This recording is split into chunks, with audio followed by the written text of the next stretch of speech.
Wishes to you, my dear people. We are celebrating the 14th Sunday of the Ordinary Time.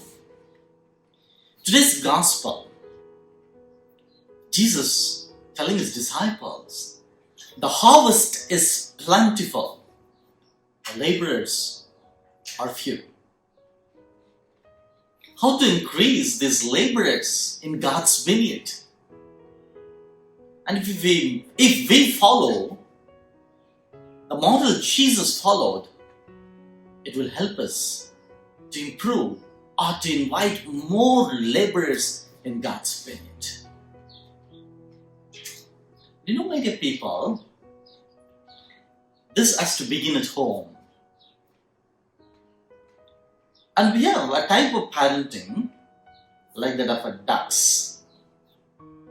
We received, maybe our forefathers gave us a formation of that's typical of a duck. A duck makes its young ones to follow the mother.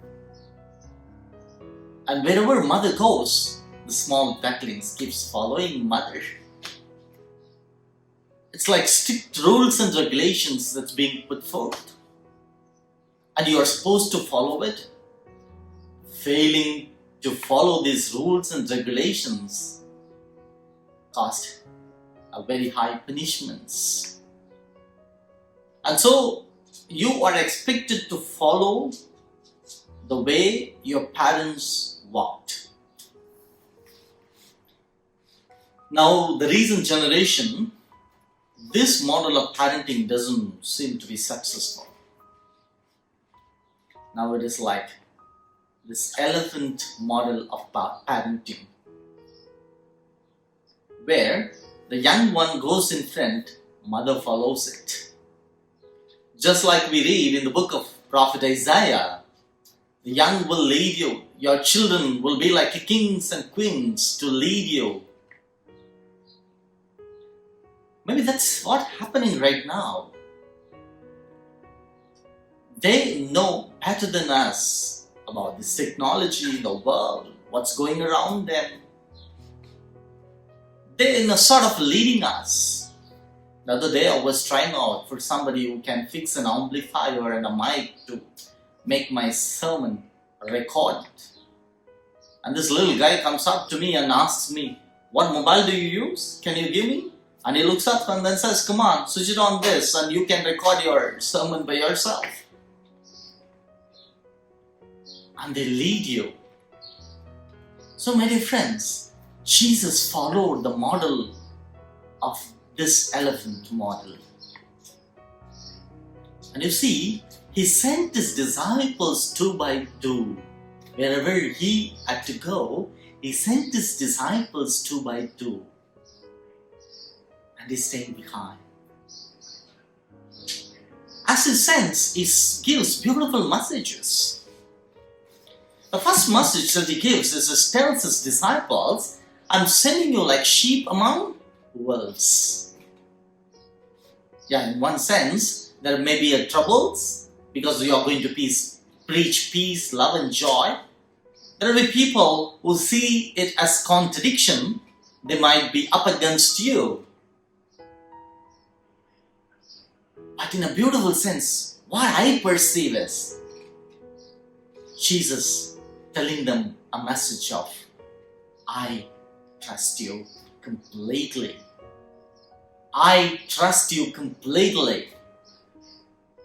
Even though there can be wolves, I am trusting the formation that I gave you. You will be able to manage all these wolves. You will be able to handle them.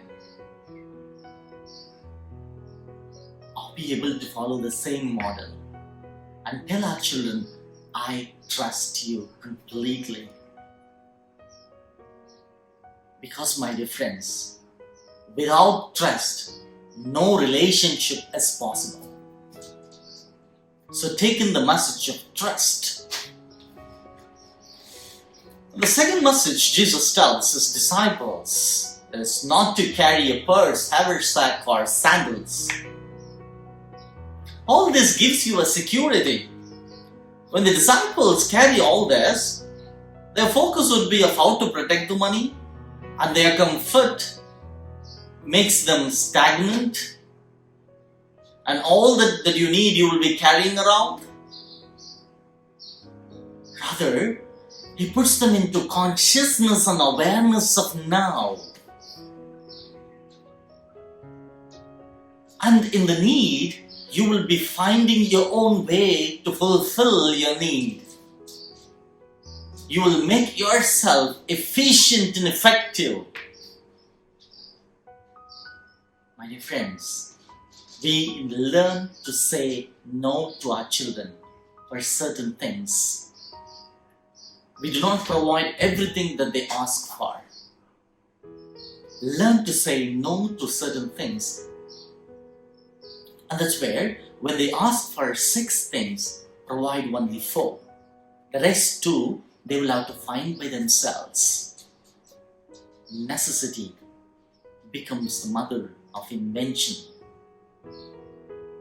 So, my dear friends, the third message Jesus tells, every house that you enter, you tell them, peace be with you.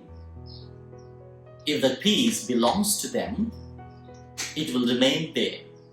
If it doesn't, it gets back to you. Jesus giving the message of not to become codependent. So, when you are sending message of peace, and if they don't deserve it, or they don't want the peace, don't be worried. Don't be worried that you are not being accepted or your peace doesn't reach them. It's teaching them not to become codependent. And you know, when you go to a house, when they give you what you need, receive them, for the laborer deserves his hire. And he tells them, reward is important for whatever the work that you do. So when we reward the good habits of our children, good things gets multiplied and they develop a beautiful self-esteem.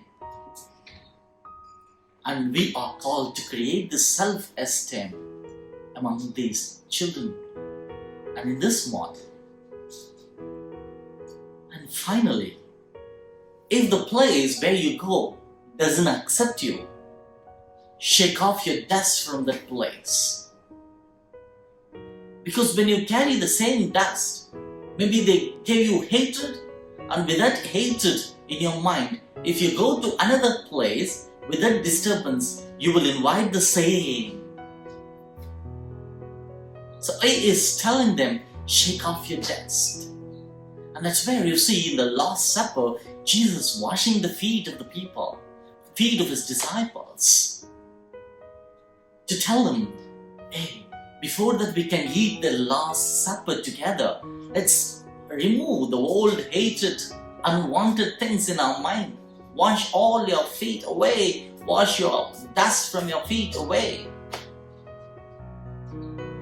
So many people, getting into reconciliation is most important. You attract what you have deep inside of your mind. So remove it off so that you will be able to achieve peace. Let's, my dear friends, think, where do we stand in our formation? Are we still being ducks? Are we moving up to following the elephant model? Which Jesus found it a beautiful way to educate his disciples, to create God's kingdom here on earth. May God bless you all. Amen.